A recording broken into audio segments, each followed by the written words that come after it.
So you can imagine yourself that it's not one emotion, but a mixture of emotions. It's in many ways changing from one extreme to the other. But one thing is very clear right now, the national mood is concentrated around releasing the hostages. This is the main issue that takes almost the whole focus. And it's also happening drop by drop, step by step. Every evening, another 10 or 12 hostages getting released, children, women at this stage. It's very emotional. And that's what right now focuses the national sentiment.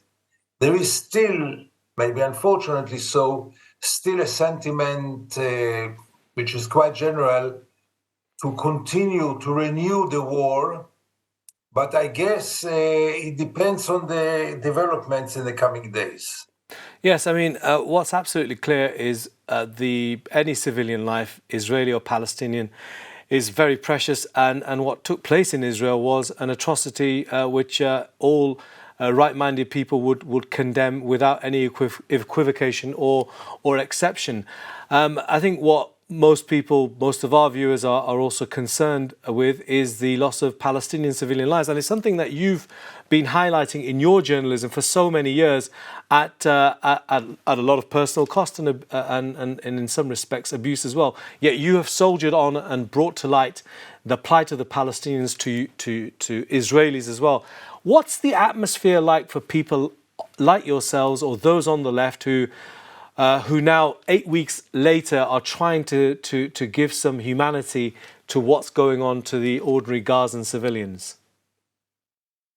So unfortunately, this camp shrinked ever since the 7th of October.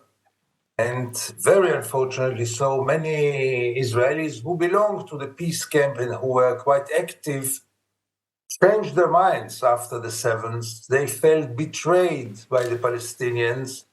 Don't forget that the kibbutzim which were attacked on the 7th, most of them are on the left, really peaceniks, people who had very good contact, some of them with Gaza, cared about Gaza. So the Israeli left changed and shifted like the entire society into the center and from the center to the right. Earlier on my show, I had Manuel Hassassian, the Palestinian ambassador to Denmark. We also heard the Israeli ambassador to the United Nations speaking at the UN General Assembly, speaking in the UN General Assembly, rather.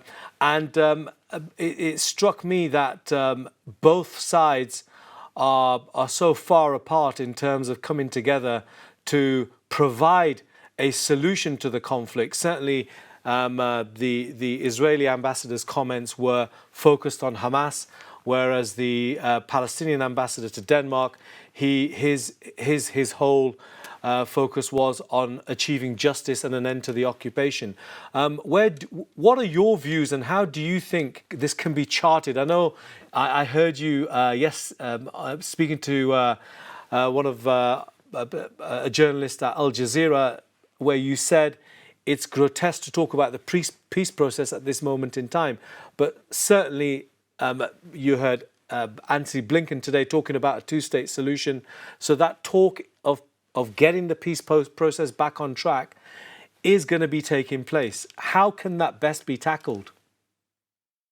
You phrased it very well. You say that the talking about the peace process will be back. Yes, the talking will be back, but there will be no peace process. Even Anthony Blinken is just paying a lip service.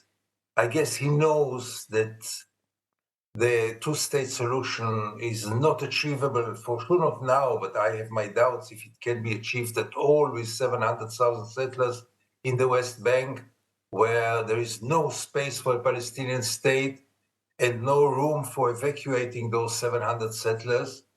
But in any case, right now, it's also about the partners. With whom exactly are you going to talk about the two-state solution? With the most right-wing nationalistic government that Israel had ever had? With Hamas? With the PA, which is totally paralyzed and gain no trust or confidence from the Palestinian people. So with whom are you going to deal with it? It's really fooling us in a way. I mean, today there was news of two Palestinian children aged 15 and 18 being shot dead by Israeli army snipers. More and more Palestinians in the West Bank on a daily basis are being arrested. The situation seems to be getting even worse than it was for those in the West Bank. You've been saying that until is the price for Israel becomes too high to maintain the occupation, that's going to carry on. And from what you've said to me, the appetite for Israel to stop the occupation or end the occupation is simply not there because of a lack of pressure from the international community. Absolutely. I mean, to expect the Israelis after 55 years of occupation to wake up one shining morning and say, oh, the occupation, we don't like it so much. Apartheid is not really our taste. Let's put an end to it. It's quite ridiculous. The Israelis will change their mindset only after the occupation will cost them, not in terms of money necessarily, but that there will be a price for the occupation, for the crimes, that Israelis will feel accountable for what's going on. They hardly know what's going on in the West Bank and Gaza because nobody bothers to show it to them. But in any case, this will not come from within Israel. It must come from the international community, unfortunately so. And in terms of the types of solutions being discussed, we've heard the two-state solution bandied about for the last 30 years, and it's not been successful. We had Jan Egeland, one of the peace negotiators for Norway that set up the Oslo Agreement. He said that the Oslo Accords are dead and there needs to be new accords. Can we really expect for there to be a two-state solution when in fact we have a one-state reality on the ground, which has been termed as being apartheid, but perhaps could be turned into a secular democratic state according to some writers, not many, but some, and they are increasing? Yes, they are increasing, but not in Israel, unfortunately, or almost not in Israel. Look, you have to look at the reality in realistic eyes. If you agree with me that the two-state solution is not achievable, I have my doubts if it was never meant to be, but it doesn't matter now. Right now, with the reality on the ground, with 700,000 settlers, Jewish settlers, there is no room for a Palestinian state, for sure not for a viable one. We can have Bantustan's there, but not a viable state.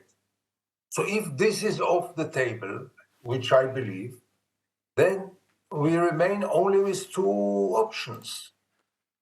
And both are talking about the one state. The one state that we know in the last 55 years, which is an apartheid state, in which half of the population, over 7 million Palestinians, don't get the equal rights the 7 million Jews between the Jordan River and the Mediterranean are getting. That's one option. And the other option is to turn it into a democracy. It's only about changing the regime. In this case, it means also changing the nature of the state because it will not be a Jewish state, obviously. It will be a democratic state. This is right now unheard of in Israel. I mean, nobody tolerates even listening to it. But when you think about the alternative, at least here we have some vision. I mean, I personally, at least, I can see some vision for the long run. While with the two-state solution, I don't see any vision and any chance for anything. For me, talking about the two-state solution means to maintain the occupation forever.